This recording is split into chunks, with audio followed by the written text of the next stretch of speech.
నిన్న తెలంగాణ ముఖ్యమంత్రి రేవంత్ రెడ్డి మాట్లాడిన గలీజ్ భాష కాస్త ఈసారి కాంగ్రెస్ పార్టీలో చిచ్చు పెట్టిందట. అంటే ఆయన మాట్లాడిన మాటలు ఏసారైనా చిచ్చు పెడతాయి, కానీ ఈసారి మరీ శృతి మించి అత్యంత జుగుప్సాకరంగా గలీజ్ భాష మాట్లాడింది కదా. ఈ భాష పైన హైకమాండ్ కూడా సీరియస్ అయిందంట. మీరు అనొచ్చు, ఎందుకు హైకమాండ్ ఎందుకు సీరియస్ అవుతుంది అనేసి. ఆయన మాట్లాడిన మాటలన్నీ కూడా అంటే ఇండైరెక్ట్గా టోటల్గా ఇటు కాంగ్రెస్ హైకమాండ్కే తగిలింది అనేసి మీనాక్షి ఆల్రెడీ ఫోన్లో క్లాస్ వీకిందట. ఇది ఎక్కడో మాట్లాడిన మాటలు కాదు, ఇది కాంగ్రెస్ లీడర్లే ఆఫ్ ద రికార్డ్ కాంగ్రెస్ లీడర్లే మాట్లాడుకుంటున్న మాటలు. అసలు కాంగ్రెస్ పార్టీ పరువు నిలువున తీస్తున్నాము, నిన్ను నమ్మి నీ చేతిలో తెలంగాణ కాంగ్రెస్ పార్టీని పెడితే ఈరోజు ఇంత ఘోరంగా మాట్లాడి కాంగ్రెస్ పార్టీ పరువు తీస్తున్నావా అనేసి క్లాస్ వీకిందట మీనాక్షి. నువ్వు మాట్లాడిన కొన్ని మాటలన్నీ అక్కడ సోనియా గాంధీకి అండ్ రాహుల్ గాంధీకే కదా తగులుతున్నాయి అనేది. ఎందుకనంటే ఆయన ఏదో కేటీఆర్ గురించి ఏదో మాట్లాడిండు కదా. సో ఆ మాటలు సేమ్ లిటరల్గా అంటే మీన్స్ ఇప్పుడు అల్లుడు కావచ్చు అక్కడ, లేకపోతే అటు రాహుల్ గాంధీ కావచ్చు. రాహుల్ గాంధీ ఏమో రాజ్యాంగాన్ని పట్టుకొని లేకపోతే ఓట్ చోరీ అనుకుంటూ తిరుగుతున్నాడు కదా, ఆయనే మీసాలు మెల్లేసి తిరుగుతలేడు కదా. ఇండైరెక్ట్గా ఈ మాటలన్నీ కూడా వాళ్ళకే దాక్తాయి కదా అనేసి ఆమె ఈయనకు చెప్పిందట. అయ్యా నువ్వు మాట్లాడే మాటలేందో ఒక్కసారి మళ్ళొకసారి రికార్డులు వినుకో, నువ్వు మాట్లాడిన మాటలు అనేసి. ఈరోజు నీ అమ్మ అని మాట్లాడినావు. ఈ అవ్వ లాగులో తొండలు ఇచ్చిపోతా బిడ్డ నేను అనుకుంటున్నావు. నా సంగతి ఇంకా తెలియదు, మీ నాయనని అడిగి ఇంటికి పోయి చెప్తాడు. నీ అమ్మని మాట్లాడితే రేపు వాళ్ళు కూడా సోనియమ్మని ఈ విధంగానే సంబోధిస్తే పరువు పోయినట్టే కదా. ఆ మాత్రం నీకు ఒంటి మీద సోయి లేకుండా ఎట్లా ఇట్లాంటి మాటలు మాట్లాడినావు అనేది అక్కడ వచ్చిన సబ్జెక్టు. నిజమే కదా, ఖచ్చితంగా తగులుతుంది. ఎందుకంటే ఈరోజు నీ అమ్మ నీ అవ్వ అని మాట్లాడినావు అని అంటే కరీంనగర్ సైడ్లో అయితే అవ్వని అమ్మని అంటారు జనరల్గా, అమ్మ ఏదైనా అమ్మ. సో ఇక్కడ అమ్మని అవమానించాల్సినంత అవసరం ఏముంది? పోనీ ఇక్కడ ఏమన్నా అటు కేసీఆర్ గారు సతీమణి లేదంటే కేటీఆర్ గారి మదరు ఎన్నడన్నా రాజకీయాల్లోకి వచ్చి ఆమె ఎప్పుడైనా ఏదైనా వేదికల పైన కనీసం కనిపించిందా, ఎక్కడన్నా మాట్లాడిందా? ఇదే మనం ఏపీలో కూడా చూసినాం కదా. ఆ రోజు చంద్రబాబు నాయుడు గారు కన్నీళ్ళు పెట్టుకున్న వైనం చూసినాం. ఆ రోజు నిండు సభలోనే లోకేష్ మదర్ని అండ్ చంద్రబాబు నాయుడు భార్యని సతీమణిని అవమానించారని. అది ఏపీలో ఎంత ఇంపాక్ట్ అయింది? అధికారంలో ఉన్నప్పుడు వ్యక్తి మెంటాలిటీ ఎట్లయినా ఉండొచ్చు, వ్యక్తికి అసలు ఒంటి మీద స్పృహ ఉందా లేకపోతే మాట్లాడే మాటకి కంట్రోల్ ఉందా లేదా అనేది కనీసం ఆ గౌరవపదమైన కుర్చీలో కూర్చున్నప్పుడన్నా అది ఎప్పుడు మనం అలర్ట్ చేస్తుండాలి. లేకపోతే వీళ్ళకి ఏమైనా మిషన్లు పెట్టాలి. నిమిషం ఏదైనా మాట్లాడినప్పుడు నువ్వు ముఖ్యమంత్రివి రాష్ట్రానికి ముఖ్యమంత్రివి, నువ్వు బాధ్యతాయుతమైన సీట్లో కూర్చొని ఉన్నావు అనేసి ఒకటి ఏదో పెట్టాలి. వీళ్ళ కరెంట్ షాక్ లాంటిది పెడుతుంటే ఎప్పుడు అది గుచ్చుతుంటే గుర్తొస్తుంటుందేమో.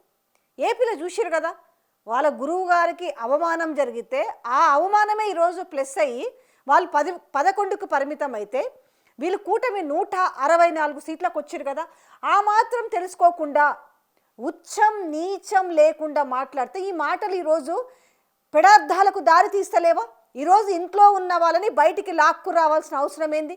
నీ అమ్మ అని ఉండకపోతే లేకపోతే నీ అవ్వ అని ఉండకపోతే ఆంధ్రాలో చదువుకున్నావు అని మాట్లాడినావు. రేపు నీ మనవన్ని రాజకీయాల్లోకి తీసుకురావాలంటే నీ మనవడు ఆంధ్ర అవుతాడు కదా. రేపు ఎక్కడ ఏపీలో రాజకీయం చేపిస్తావా లేకపోతే మీ వారసుడు కదా. ఈరోజు రేపన్నీ తిప్పి రికార్డులు వేయరా? మీ బిడ్డని ఆంధ్రాకే కదా ఇచ్చింది, మీ అల్లుని ఆంధ్ర నుంచే కదా తెచ్చుకుంది. ఇవన్నీ ఈరోజు ఒక ఆ కూతురి కుటుంబాన్ని కూడా ఈరోజు రోడ్లకి లాక్కొచ్చిన పరిస్థితి లేదా? ఇంటి విషయాలన్నీ ఈరోజు రచ్చకెక్కించుకుంటే పొయ్యే పరువు ఎవరిది? లీడర్లదే పోతుంది ఆబ్వియస్లుగా. బజార్లో ఎవరు తెచ్చిపెట్టుకుంటారు? ప్రజలు తెచ్చిపెడతలేరు. అదొక పెద్ద సక్కదనమా లేకపోతే అదొక పెద్ద తెలివా? ఆయన చెల్లెని గౌరవించలేదు, ఇంటి ఆడబిడ్డనే పంపించిర్రు అని అంటే మిమ్మల్ని అంటలేరా? మీ సొంత అన్న కూతురు పెళ్ళికే మీ భార్య మీ కూతురు మీరు తప్ప మీ కుటుంబ సభ్యులు ఎవరూ రాలేదు.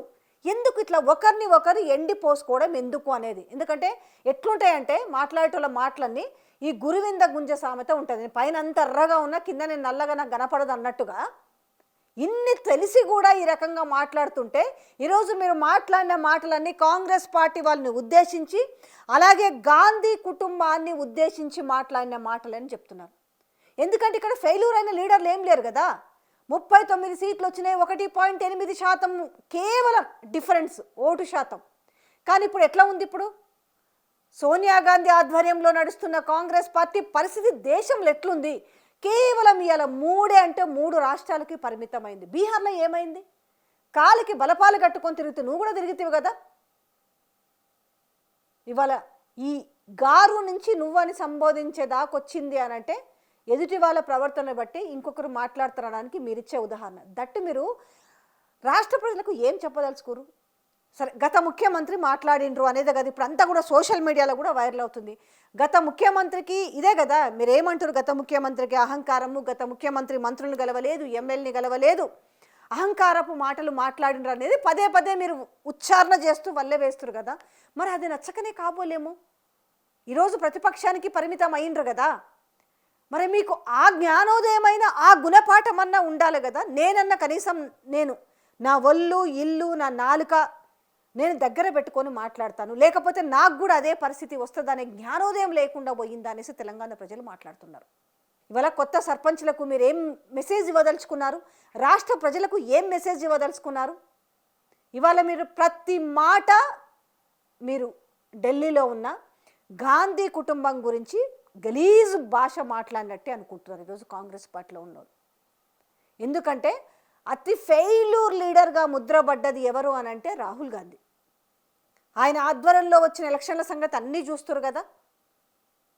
ఇలాంటి నేపథ్యంలో మీరు మాట్లాడుతున్న మాట ఇది వీళ్ళకే తగులుతున్నదా, లేకపోతే నా ఇంటి వాళ్ళకే తగులుతుందా, లేకపోతే ఇంకెవరికి తగులుతుందన్న ఆలోచన లేకపోతే గట్లనే తిట్లు తిడాల్సి ఉంటుంది.